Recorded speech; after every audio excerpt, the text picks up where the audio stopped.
Bismillahirrahmanirrahim. Today we are going to discuss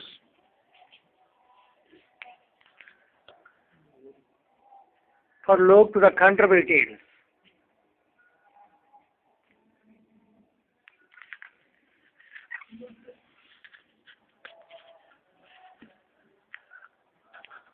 Prologue to the Canterbury Tales.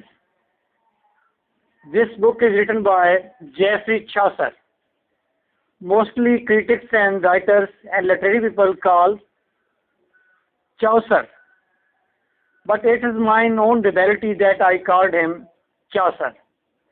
I felt that that's the right pronunciation for this person, Chaucer.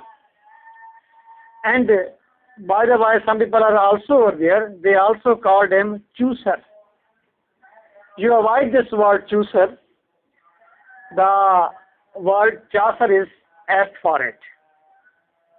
Geoffrey Chaucer, he wrote this book, Prologue to the Canterbury Tales. He was a poet of 14th century. He born in London in 1340 and died in 14. Actually, the thing is that before going to discuss Geoffrey Chaucer, I will discuss the title of the book, Prologue. Prologue means introduction. Prologue means introduction. And Canterbury. Canterbury is the name of a place. Actually, that is a place in England. And there was a saint in 6th century, Saint Augustine. Saint Augustine was in 16th century over there in Canterbury.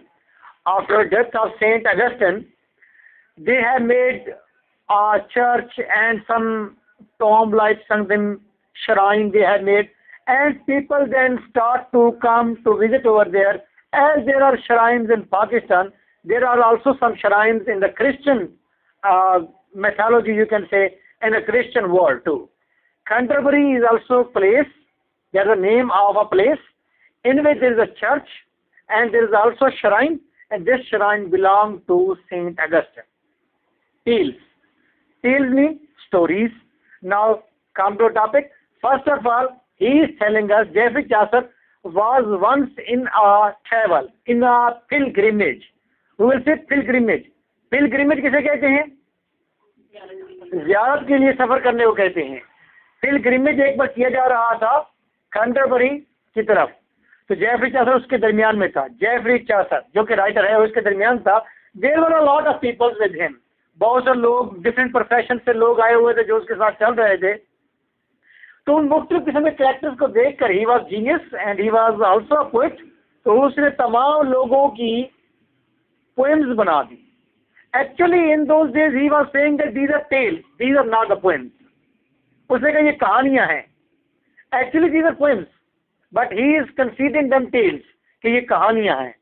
और इसीलिए हम Geoffrey Chaucer को father of English poetry के अलावा कहते हैं father of English literature. Father of English literature इसीलिए कहते हैं कि उसकी जो लिखी हुई पोएम्स हैं actually at the same time they are also stories. जहाँ शॉर्ट स्टोरी निकली हैं वो इस तरह की पोएम्स हैं. उसके अंदर इतनी जबरदस्त किस्म की आर्ट ऑफ कैरेक्टराइजेशन मौजूद है कि ऐसा लगता है जैसे कोई शख्स ड्रामा देख रहा हो. He is also father of drama. जब उसकी वो देखते हैं तो उसके अंदर उस लाइफ को इस तरह डिस्क्राइब करता है कि लाइफ ऐसे कैरेक्टर से बाहर निकल कर आती है. तो हम उसे क्या कहते हैं? He is the father of English novel too. So owing to a lot of qualities in his these short poems, we say that he is the great poet. He is the father of English literature.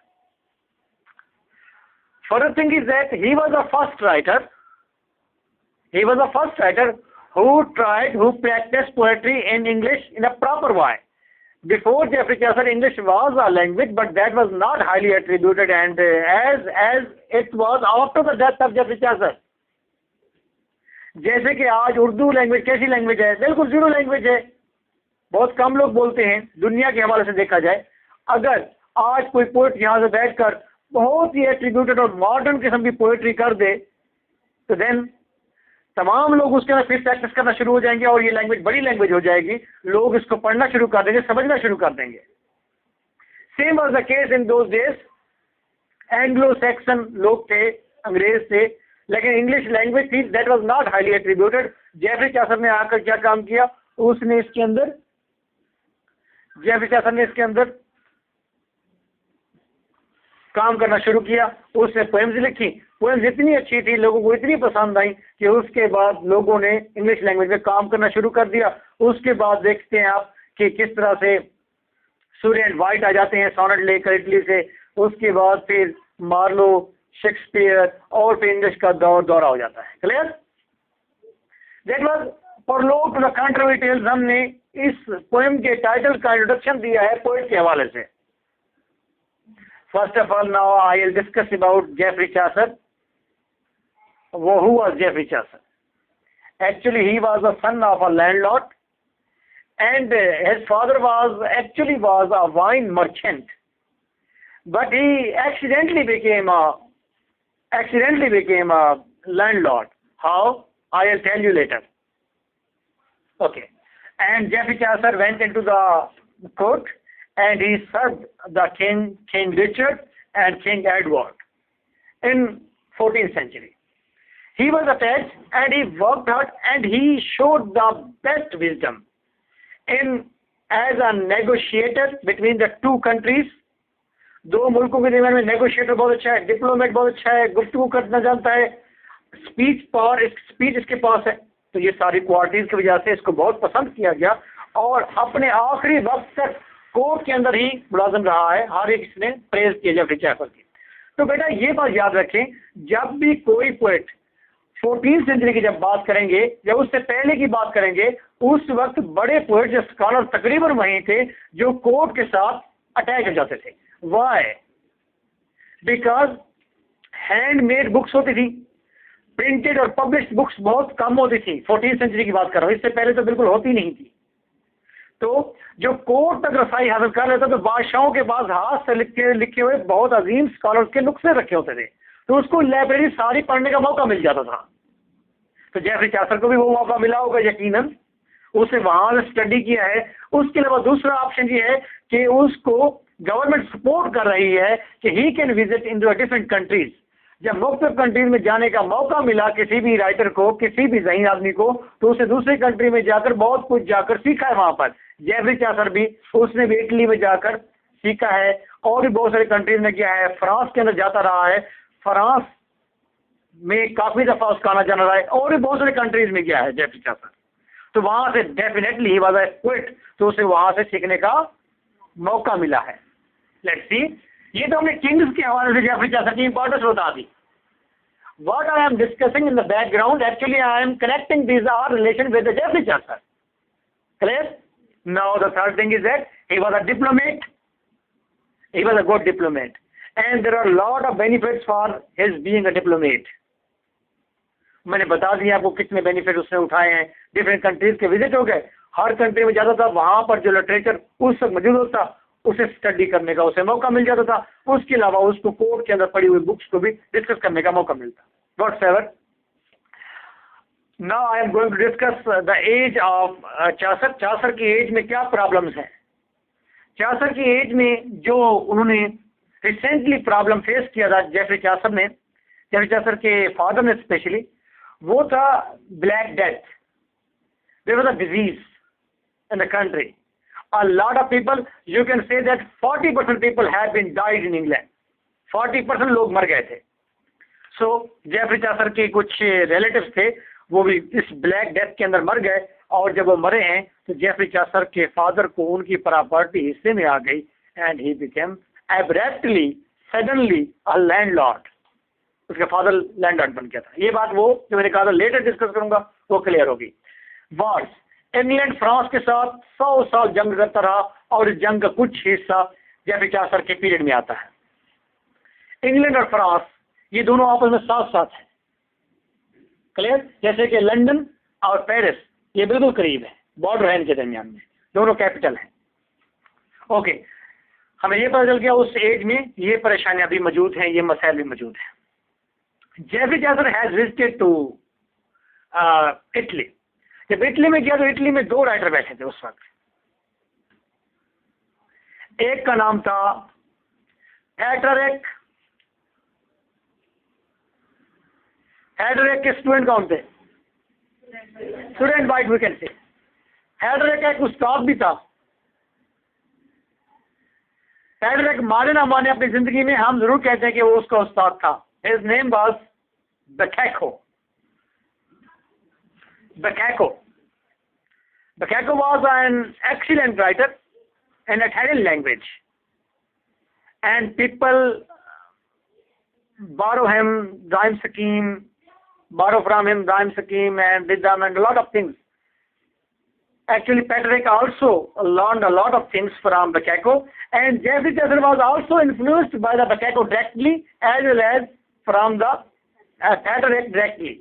And when he returned into the England and he started to do poetry in English language on the rhyme scheme and on the platform of the same Italian pattern, उसी pattern को follow करता हुआ यहाँ पर आकर let's see, अब उसने जो पोएम्स लिखी हैं जिनको उसने टेल्स का नाम दिया है, क्योंकि ये कैंटरबरी पर लिखी गई थी इसलिए इनका नाम कैंटरबरी टेल्स है। इन कैंटरबरी टेल्स के अंदर राइटर ने क्या क्या लिखा है? उसने लिखा है, पहले प्रोलोग लिखा है। याद रहे, कैंटरबरी टेल्स की बुक स्टार्ट होती है, सबसे पहले प्रोलोग होता है। प्रोलोग क्या? इंट्रोडक्शन। उसमें राइटर ने बताया है कि क्या खूबसूरत समा है, तमाम लोग मेरे साथ ट्रैवल कर रहे हैं, इस ट्रैवलिंग में कितने लोग मेरे साथ शामिल हैं और हम किस सराय पर जाकर स्टे कर रहे हैं। बाहर का मौसम है, हर तरफ से फूल खिले हुए हैं और जमीन का सीना चीर कर सब पौधे बाहर निकल रहे हैं, उसके ऊपर शावरिंग हो रही है। ये बहार है, ये बहार है, ये बहार है। ये कोई नई चीज की आने की आमद है। और ये नई चीज क्या है? ये इंग्लिश के अंदर जेफरी चासर की पोएट्री है। ये नई चीज क्या है? ये एक रेवोल्यूशन है। ये नई चीज क्या है? ये लिखने का एक नया अंदाज है। ये नई चीज क्या है? ये रेनेसां है। Clear? With the arrival of Geoffrey Chaucer, I will say that was the first Renaissance, with the father of English literature. Ted Hughes कहता है, Ted Hughes से आप वाकिफ हैं, husband of Sylvia Plath. Ted Hughes कहता है, वो कहते हैं कि जो जेफरी चासर को एक्सेप्ट नहीं करता, he is a cow, बोली मंजे। Clear? Okay. Now, in his poetry, he wrote Night. Prologue लिखने के बाद उसने पोएम लिखी है नाइट, जिसको उसने टेल कहा है नाइट। उसके बाद उसका बेटा है स्क्वायर, फिर क्लर्क, फिर चर्च के कुछ फिगर हैं जैसे कि पार्सन है, पॉर्डनर है, समनर है, ये चर्च के फिगर हैं। प्राइवेस है, चर्च का ये अंदर जो मुलाजिम है, काम करने वाले, चर्च के लिए जो काम करने वाले हैं। मोंक है।